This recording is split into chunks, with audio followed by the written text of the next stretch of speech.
امریکی صدر Donald Trump نے ایک اور امن معاہدہ کرا دیا۔ آذربائیجان اور آرمینیا کے درمیان جنگ بندی ہو گئی۔ صدر ٹرمپ کا ایک بار پھر پاکستان اور بھارت میں جنگ بندی کرانے کا تذکرہ۔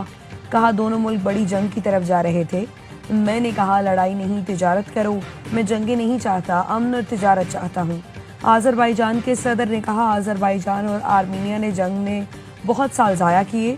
آرمینیا کے صدر نے کہا صدر ٹرمپ کی کوششوں کی وجہ سے امن معاہدہ ممکن ہوا۔ آرمینیا اور آذربائیجان کے صدور نے بھی ٹرمپ کو امن نوبل انعام دینے کی تجویز دے دی۔ مودی فیلڈ مارشل عاصم منیر کا سامنا کرنے سے گھبرائے، ٹرمپ کے بلانے پر بھی فون نہ آئے۔ بلومبرگ نے ٹرمپ اور مودی فون کال پر رپورٹ میں اہم انکشاف۔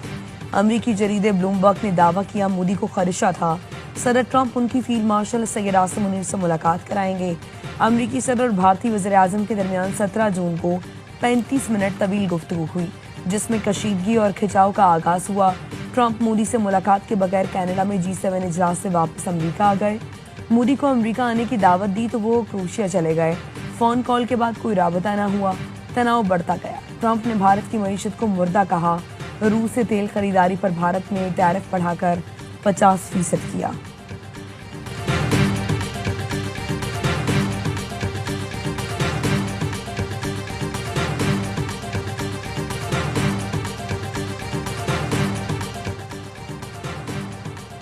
پاکستان کی صدر ٹرمپ سے قربت پر بھارت کے پسینے چھوٹ گئے۔ اسلام آباد کے حق میں امریکی جھکاؤ پر نئی دہلی بوکھلاہٹ کا شکار۔ بلومبرگ نے بتایا امریکہ سے نئے تعلقات کے بعد پاکستانی قیادت کا اعتماد بڑھ گیا۔ پاکستان صدر ٹرمپ کے ساتھ اپنے تمام پتے درست انداز میں کھیلتا نظر آ رہا ہے۔ تجارتی معاہدہ بغیر کسی مشکل کے طے پایا۔ بھارت کو رکاوٹوں کا سامنا کرنا پڑا۔ پاکستان اور امریکہ میں تیل اور معدنیات کے منصوبوں پر بات ہوئی۔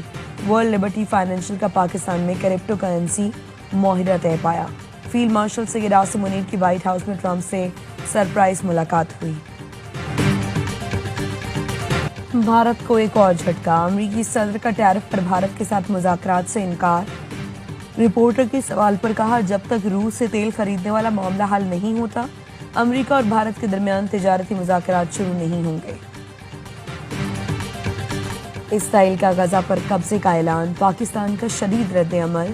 وزیر اعظم شہباز شریف نے غزہ کے غیر قانونی کنٹرول حاصل کا منصوبہ قابل مذمت قرار دے دیا۔ کہا اسرائیلی کابینہ کا فیصلہ غزہ میں جاری تباہ کن جنگ میں خطرناک اضافے کے مترادف ہے۔ پاکستان آزاد اور خود مختار فلسطینی ریاست کے قیام کا حامی ہے۔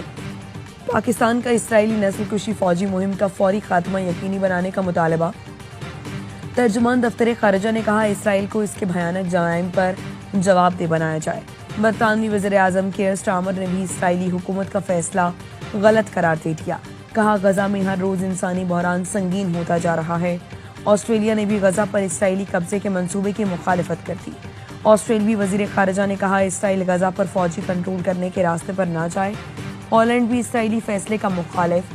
جرمنی نے اسرائیل کو فوجی ساز و سامان کی فروخت روک دی۔ غزہ پر قبضے کے اسرائیلی منصوبے پر اقوام متحدہ کو تشویش۔ رکن ممالک کی درخواست پر سلامتی کونسل کا اجلاس آج طلب۔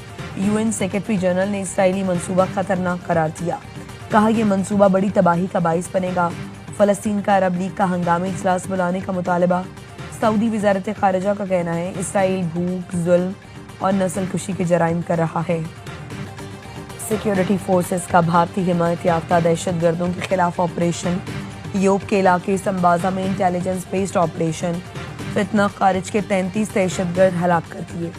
فتنہ خارج کے دہشت گرد پاک افغان سرحد پر دراندازی کی کوشش کر رہے تھے۔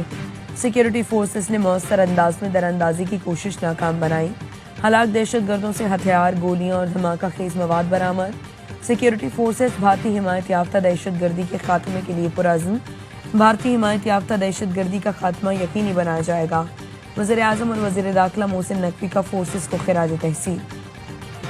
بلوچستان میں غیر ملکی اسپانسرڈ دراندازی جاری ہے، جس کے انسداد کے لیے ضروری اقدامات کیے جا رہے ہیں۔ ترجمان دفتر خارجہ کا بیان۔ کہا مقبوضہ کشمیر میں کتابوں کی دکانوں پر چھاپے افسوسناک ہیں۔